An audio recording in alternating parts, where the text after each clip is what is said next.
Hello दोस्तों, नमस्कार। आप सभी का स्वागत है आज के नए सेशन में।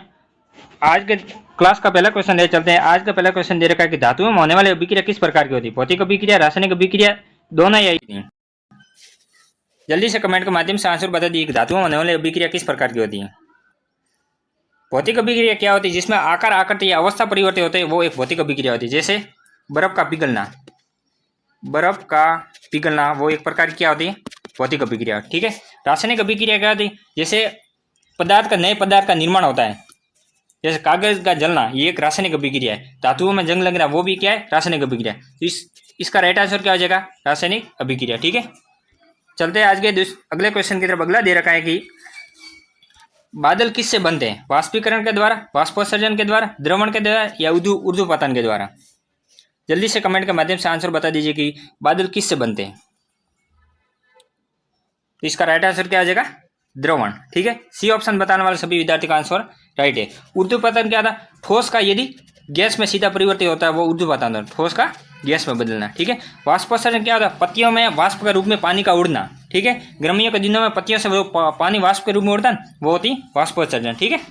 सी ऑप्शन बताने वाले सभी विद्यार्थियों का आंसर राइट है। चलते हैं आज के अगले क्वेश्चन की तरफ। अगला दे रखा है कि मिट्टी का तेल और पिघला मोम जलने के समय वाष्पित होकर ज्वाला का निर्माण करते हैं। ठीक है। दूसरा कथन दे रखा है कि पदार्थ जो जलने के समय वाष्पित होते हैं, वो ज्वाला देते हैं। इनमें से कौन सा कथन सही है या कौन सा कथन असत्य है? जल्दी से कमेंट के माध्यम से बता दीजिए कि दोनों कथनों में से कौन कौन से सही है और कौन कौन से गलत है। तो मिट्टी का तेल और पिघला मोम जलने के समय वाष्पित होकर ज्वाला का निर्माण करते हैं। भाई मोम होता है ना, मोम, जैसे ये मोमबत्ती होगी, तो मोम पिघलने पर जो वाष्पित होता है ना, ये ऊपर ज्वाला का निर्माण, जो ऊपर धुआं होता है ना, उसे क्या बोलते हैं? ज्वाला बोलते हैं। तो पहला कथन बिल्कुल सही है। दूसरा दे रखा है कि पदार्थ जो जलने के समय वाष्पित होते हैं, वो ज्वाला देते हैं, ये भी सही है। ठीक है। दोनों कथन सही है और दोनों कथन आपस में स्पष्टीकरण भी कर रहे हैं। ठीक है। क्योंकि दोनों ज्वाला के बारे में बता रहे हैं, तो दोनों कथन सत्य है और फर्स्ट और सेकंड दोनों का सही स्पष्टीकरण। ये ऑप्शन बताने वाले सभी विद्यार्थियों का आंसर राइट है। चलते हैं अगले क्वेश्चन की तरफ। अगला दे रखा है कि वॉशिंग पाउडर को सूखा रखने के लिए कौन सा रसायन मिलाया जाता है? सोडियम सिलिकेट, अकार्बनिक फॉस्फेट, कार्बोक्सी मिथाइल सेल्यूलोज या सोडियम परबोनेट? जल्दी से कमेंट के माध्यम से बता दीजिए कि वॉशिंग पाउडर को सूखा रखने के लिए कौन सा रसायन मिलाया जाता है। तो इसका राइट आंसर क्या आ जाएगा? Sodium silicate. ये ऑप्शन बताने वाले सभी विद्यार्थियों का आंसर सही है। चलते हैं अगले क्वेश्चन की तरफ। अगला दे रखा है कि पीएच स्केल की खोज किसने की थी? SPL Sorensen, Benjamin Franklin, Henry मोजले या विलियम रॉयटेन? जल्दी से कमेंट के माध्यम से बता दीजिए कि पीएच स्केल की खोज किसने की थी। तो पीएच स्केल की खोज किसने की थी? एचपीएल सोरेनसन के द्वारा। ठीक है। ये ऑप्शन है ये करेक्ट। चलते हैं अगले क्वेश्चन की तरफ। अगला आज का दे रखा है कि निम्न में से प्रबलतम, सबसे प्रबलतम मोल कौन सा है? HClO4, HClO3, HClO2 या HF? अमल क्या होता है? जो H+ आयन को मुक्त करते हैं। जैसे इनमें से तोड़ेंगे तो ये H+ और ClO4- बनेंगे, सभी को तोड़ेंगे तो ये H+ और ClO4- बनेंगे। लेकिन इनमें से क्या पूछा? सबसे प्रबलतम कौन सा है?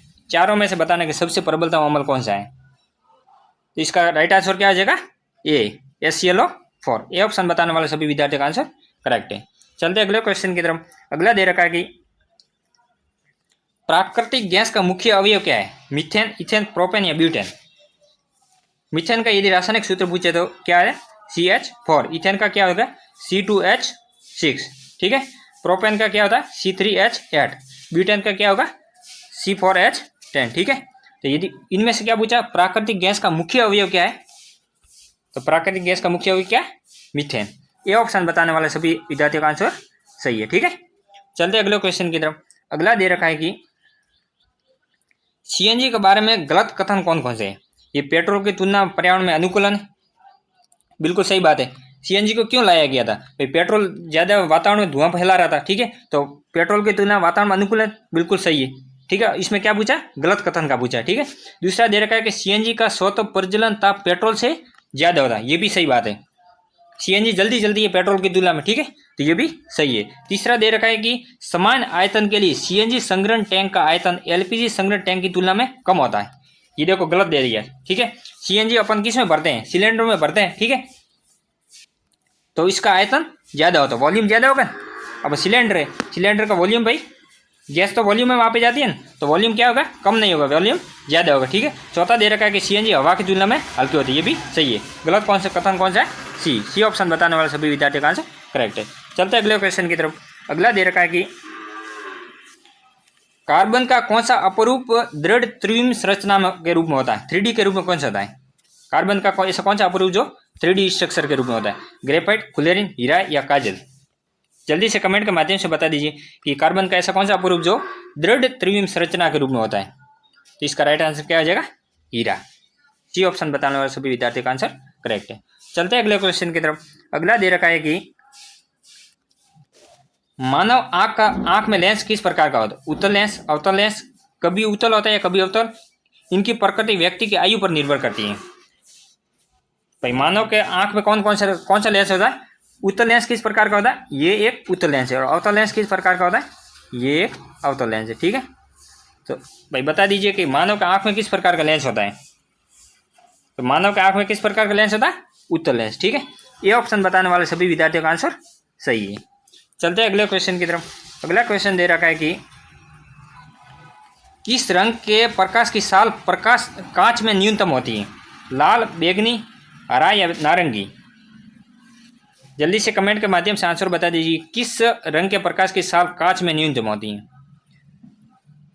तो इसका एक फॉर्मूला आता है, अपवर्तांक न्यू इक्वल टू C/V, और V का फॉर्मूला था V equal to F lambda. ठीक है। लैम्बडा यहाँ क्या होगा, तरंग दैर्ध्य होती है। ठीक है।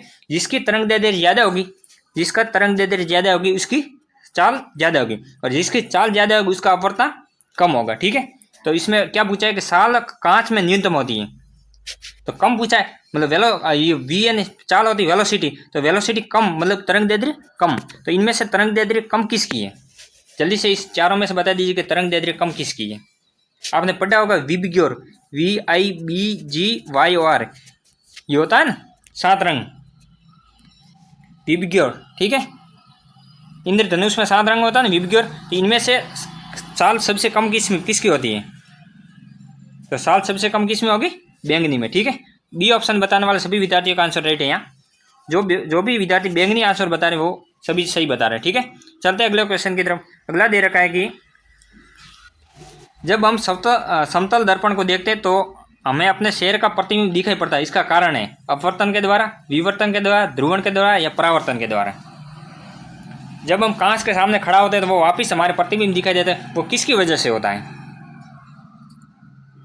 इसका राइट आंसर क्या हो जाएगा, परावर्तन के द्वारा। ठीक है। डी ऑप्शन बताने वाले सभी विद्यार्थियों का आंसर राइट है। ठीक है। जैसे प्रकाश की एक किरण गिर गई किसी कांच में तो वो परावर्तित होकर वापस उसी दिशा में आती है। ठीक है। तो वो क्या होता है, परावर्तन होता है। चलते अगले क्वेश्चन की तरफ। अगला दे रखा है कि क्रोमोसोम किससे बने होते हैं, DNA, RNA, कार्बोहाइड्रेट या लिपिड। जल्दी कमेंट के माध्यम से आंसर बता दीजिए कि क्रोमोसोम किससे बने होते हैं। तो क्रोमोसोम किससे बने होते हैं, DNA के द्वारा। ठीक है। ये ऑप्शन बताने वाले जल्दी सभी विद्यार्थियों का आंसर राइट है। DNA का फुल फॉर्म क्या होता है, डीऑक्सी राइबो न्यूक्लिक अम्ल। ठीक है। RNA की राइबो न्यूक्लिक अम्ल। ठीक है। चलते अगले क्वेश्चन की तरफ। अगला दे रखा है कि आनुवांशिक विज्ञान की मूल इकाई क्या है, जीन, युग्मक, गुणसूत्र या कारक। तो आनुवांशिक विज्ञान की मूल इकाई क्या है, इसका राइट आंसर क्या होता है, जीन। ठीक है। ये ऑप्शन बताने वाले सभी विद्यार्थियों का आंसर राइट है। चलते हैं अगले क्वेश्चन की तरफ। अगला दे रखा है कि DNA फिंगरप्रिंट तकनीक किसके द्वारा विकसित की गई, एलेक्स जेपी और इसके सहयोगी, लालजी सिंह और इसके सहयोगी, EM सदर्न और इसके सहयोगी, या B वालेस और इसके सहयोगी। DNA फिंगरप्रिंटिंग कहाँ पे काम आता है, जैसे कहीं पे मर्डर हो गया, मर्डर वाले केस में। ठीक है। या कहीं पे रेप हो गया, इस वाले केस में भाई DNA फिंगरप्रिंटिंग लेता है ना, तो इसकी खोज DNA फिंगर तकनीक की खोज किसने की थी। इसका राइट आंसर क्या आ जाएगा, एलेक्स जेपरी और इसके सहयोगी द्वारा। ठीक है। ये ऑप्शन बताने वाले सभी विद्यार्थियों का आंसर राइट है। चलते हैं अगले क्वेश्चन की तरफ। अगला दे रखा है कि किस रक्त समूह को सर्वव्यापी दाता कहा जाता है, A, B, AB या O। सर्वव्यापी दाता मतलब क्या है, सभी को ये खून दे सकते हैं। इनमें से ऐसा कौन सा है जो सभी को खून दे सकते हैं, A, B, AB और O। तो सर्वव्यापी दाता क्या होता है, O क्या है, A को भी दे सकता है, O B को भी दे सकता है और ओ ए बी को भी दे सकता है, ठीक है।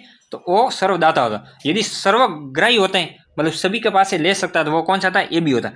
ए बी बी वालों के पास से भी ले सकता है, एक वालों के पास भी ले सकता है, और ए बी वालों के पास भी ले सकता है, ठीक है। तो सर्वदाता पूछा है तो क्या आ जाएगा? D option is correct. चलते हैं अगले क्वेश्चन की तरफ। अगला दे रखा है कि इरिथ्रोब्लास्टोफिटेलिस रोग किसमें होता है? पति के आरएस पॉजिटिव और पत्नी का आरएस नेगेटिव होने पर होता है, या पति का आरएस नेगेटिव और पत्नी का आरएस पॉजिटिव होने पर होता है, या पति का आरएस पॉजिटिव और पत्नी का आरएस पॉजिटिव, या पत्नी का आरएस नेगेटिव और पत्नी के पति का आरएस नेगेटिव और पत्नी का आरएस नेगेटिव होने पर। या तो दोनों नेगेटिव होने चाहिए, या दोनों पॉजिटिव, या एक नेगेटिव एक पॉजिटिव, या एक पॉजिटिव एक नेगेटिव। जल्दी से कमेंट के माध्यम से आंसर बता दीजिए कि इरेथ्रोब्लास्टोफिटेलिस एक रोग होता है, वो किसके द्वारा होता है? तो इसका राइट आंसर क्या हो जाएगा? ए। पति तो क्या होना चाहिए? आरएस पॉजिटिव, और पत्नी क्या होना चाहिए? आरएस नेगेटिव, ठीक है। चलते अगले क्वेश्चन की तरफ। अगला दे रखा है कि सबसे कम पाए जाने वाला रक्त समूह कौन सा होता है? ए बी या ओ? इनमें से ऐसा कौन सा रक्त समूह है जो सबसे कम पाया जाता है? तो सबसे कम रक्त समूह कौन सा पाया जाता है? A B. डी ऑप्शन बताने वाले सभी विद्यार्थियों का आंसर सही है। चलते अगले क्वेश्चन की तरफ। अगला दे रखा है कि रक्तचाप को नियंत्रित करने वाली ग्रंथि कौन सी होती है? अग्नाशय, थैलेमस, अधिवरक या थायराइड? जल्दी से कमेंट के माध्यम से बता दीजिए कि रक्तचाप को नियंत्रित करने वाली कौन सी ग्रंथि होती है? अपन होता है रक्तचाप या बीपी, ब्लड प्रेशर, ठीक है। तो बीपी को कौन कंट्रोल करता है? एड्रिनल। सी ऑप्शन बताने वाले सभी विद्यार्थियों का आंसर राइट है। चलते अगले क्वेश्चन की तरफ। अगला दे रखा है कि पेनिसिलिन की खोज किसने की थी? स्टीफेंसन, डनलप, को या अलेक्जेंडर फ्लेमिंग? जल्दी से कमेंट के माध्यम से बता दीजिए कि पेनिसिलिन की खोज किसने की थी? तो पेनिसिलिन की खोज किसने की थी? अलेक्जेंडर फ्लेमिंग के द्वारा, ठीक है।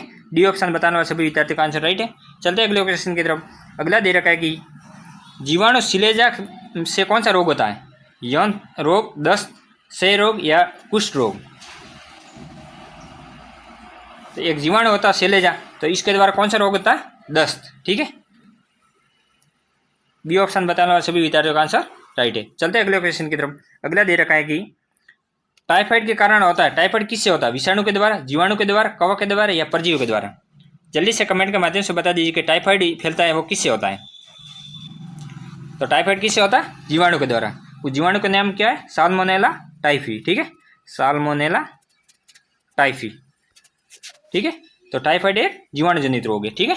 चलते अगले क्वेश्चन की तरफ। अगला दे रखा है कि निम्न में से कौन सा विटामिन घाव भरने में सहायक होता है? Vitamin A, vitamin B, vitamin C या विटामिन डी? जल्दी से कमेंट के माध्यम से बता दीजिए कि ऐसा कौन सा विटामिन जो घाव भरने में सहायक होता है? तो इसका राइट आंसर क्या हो जाएगा? Vitamin C. सी ऑप्शन बताने वाले सभी विद्यार्थियों का आंसर सही है। चलते अगले क्वेश्चन की तरफ। अगला दे रखा है कि उपापचय क्या होता है? मेटाबॉलिज्म बोलता है उपापचय।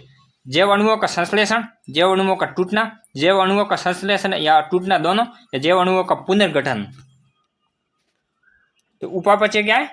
उपापचय टूटना और जोड़ना, दोनों का आपस में क्या बोलते हैं? उपापचय। तो जैव अणुओं का टूटना और जैव अणुओं का संश्लेषण मतलब निर्माण होना।